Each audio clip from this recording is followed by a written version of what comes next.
Alright, so we're going to be looking at section 5.3. Some of this information we may have seen already, but we're going to go back over it. So at the top of our notes, you'll notice that we have this chart. And so we talked a little bit about this last class. If I have this ordered pair, xy, then if I draw my right triangle, and theta is always going to be down here in the corner, then this would be y, because of the xy coordinate, and this would be x. Now in this particular case, this would be negative x, because we're in quadrant 2. So then if I did Pythagorean theorem, I could figure out r.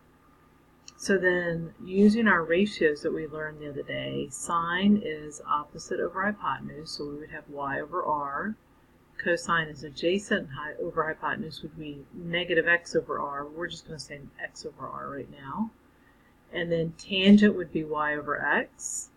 Cotangent would be the reciprocal of tangent, so x over y.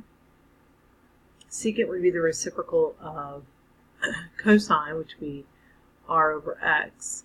And cosecant would be the reciprocal of sine, which would be r over y. Now, in the event that we have a unit circle, which is what we're going to be getting into in a minute, r would always be 1. So in a unit circle, r is equal to 1. Therefore, sine would be y, cosine would be x, tangent would be y over x, which would be sine over cosine. So that's what we're going to be building on as we go through this. Alright, and here's an example. And what we have in this example is I gave you a coordinate, negative 4, 3, and it's in this quadrant 2, so we can draw our right triangle. The negative 4 would be the horizontal, the 3 would be the vertical, and then doing Pythagorean theorem or knowing the 3, 4, 5 triangle, I would find out that the third side is 5.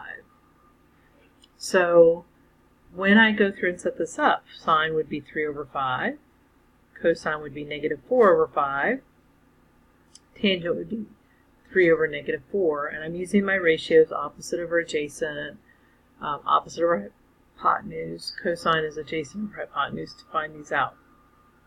Secant is the reciprocal of cosine, so I would flip my cosine. Cosecant is the reciprocal of sine, and cotangent is the reciprocal of tangent. So I know this example is not on your paper, but here's another one. So what if we had a point at 4, negative 1? So 4, negative 1 would be technically, I didn't draw a very good picture here, so 4, negative 1 would actually be in quadrant 4. So there's our point 4, negative 1. And so this would be the 4, this would be the negative 1, and then if I did Pythagorean theorem, this would be 17, square root of 17. So then sine would be opposite over opposite over hypotenuse, which is negative 1 over square root of 17, which is the same thing as rationalized, negative square root of 17 over 17. Cosine would be 4 over square root of 17, which I can rationalize. Tangent would be negative 1 over 4. Cotangent is the reciprocal of tangent. Cosecant is the reciprocal of sine. So if I go back to my original sine value and take the reciprocal, I get negative square root of 17. And secant is the reciprocal of cosine, which would be square root of 17 over 4. So on the back of this page, you'll see you have a unit circle. And we've done the unit circle before. And on the unit circle, we went through and we did all of our angles and radians measures, degrees and radians. So you'll notice that I have all my degrees and radians listed in here. Okay, now that's just the top half, and I'll move in a second. So now, knowing what we've learned over here, right? So again, what we've learned over here is that the sine value is always the y-coordinate, and the cosine value is always the x-coordinate. So I can now label my x's and y's in this unit circle. So this coordinate right here, because we're a unit circle, is going to be 1, 0. So you went over 1, up 0. And this coordinate at the top is going to be 0, 1. Therefore, because sine is always y and cosine is always x, then my sine coordinate is 1 and my cosine coordinate is 0. I could actually put that in the calculator and check that if I wanted to. Over here at 180, cosine would be -1 and sine would be 0. So I have the ordered pair -1, 0. Down at the bottom at 270, the sine would be -1 and the cosine would be 0. And then over here again we're back to the 360. And so as I go around my unit circle, I can label my coordinates. So I actually have an ordered pair here. And the ordered pair is square root of 3 over 2. And I wrote square root of 1 over 2, but that's just 1 over 2. So those are values, if you look back at your section 2 notes, that we actually filled in on a chart. So then here we have the ordered pair, square root of 2 over 2, comma, square root of 2 over 2, where again this is cosine and this is sine. Here we have 1/2 and square root of 3 over 2, where again this is cosine and this is sine. So for our next unit circle quiz, you have to know the ordered pairs from 0 to 90, and you have to be able to write the ordered pairs, and you have to be able to label which one's the cosine, which one's the sine. So like I did, the C's and the S's are the cosines and the sines. So now in quadrant 2, our ordered pairs change. So in quadrant 1 they're positive, in quadrant 2 we have a negative and a positive. So if we look at quadrant 2, what happens is we have the same ordered pairs here and here at my 30 or my pi over 6 values, but over here my ordered pair, my first one, is negative. So here's my ordered pairs for quadrant 2. So the ordered pairs again are the same as quadrant 1, but I'm just changing the sign on the first one to negative. The same thing happens in quadrant 3, and in quadrant 3 my signs are both negative. So that means that both of my ordered pairs are negative in quadrant 3. So again, these are all ordered pairs that I have here, and I've just changed my signs. And the same thing for quadrant 4. So in quadrant 4 I have positive and negative. So my first ordered pair is positive and my second ordered pair is negative, or my second value is negative.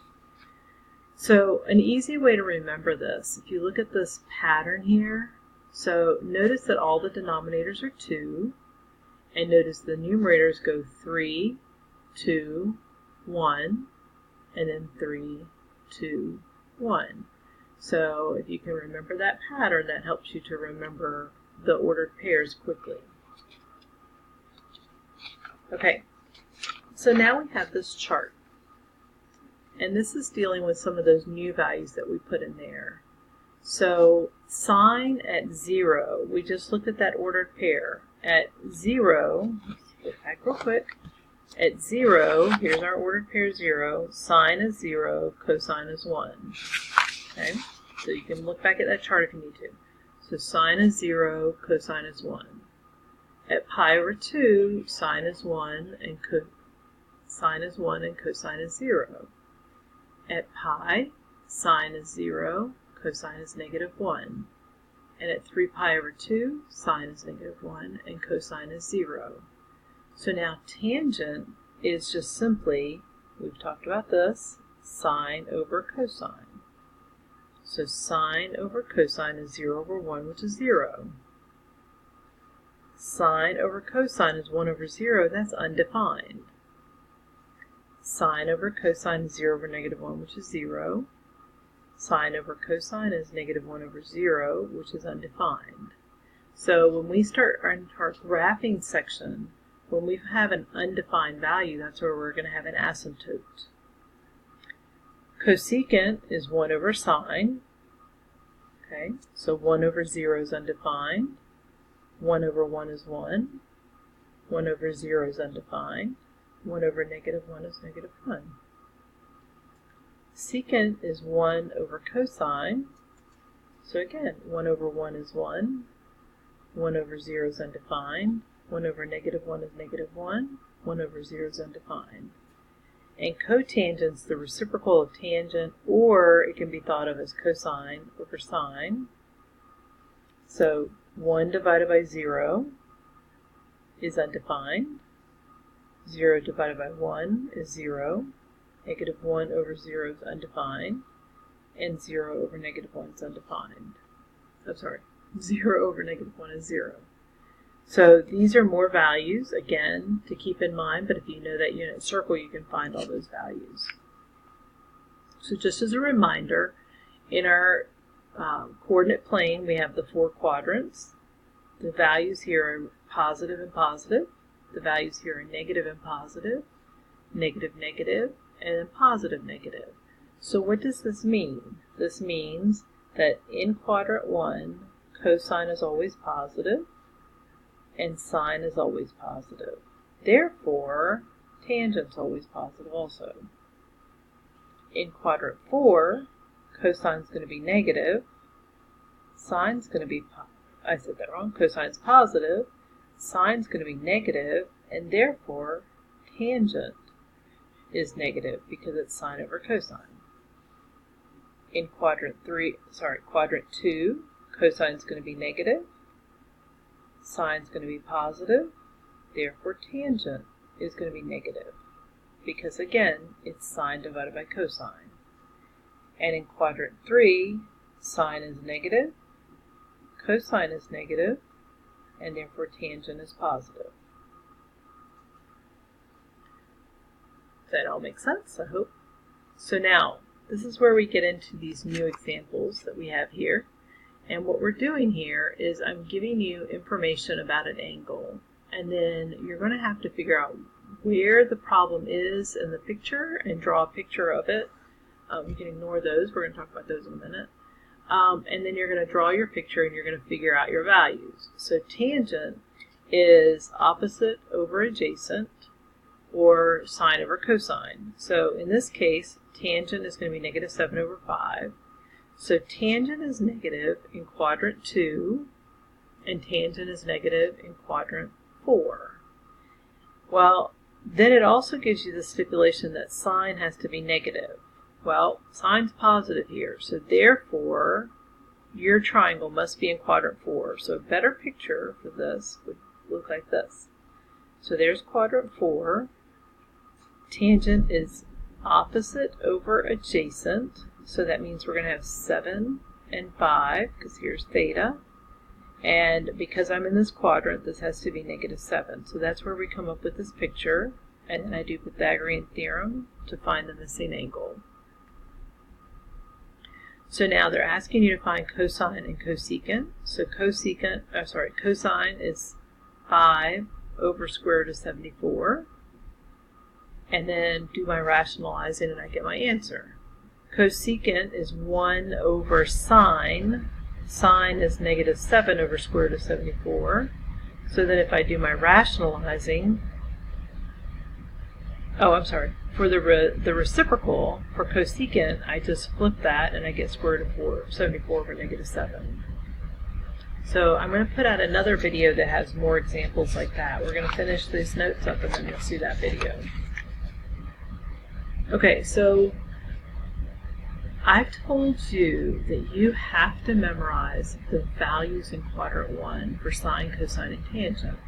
So therefore, we always want to be able to reference an angle back to quadrant 1 so that we can figure things out. So for example, if I talk about 5 pi over 6, we want to be able to associate that with pi over 6. If I give you 2 pi over 3, you want to associate that with pi over 3.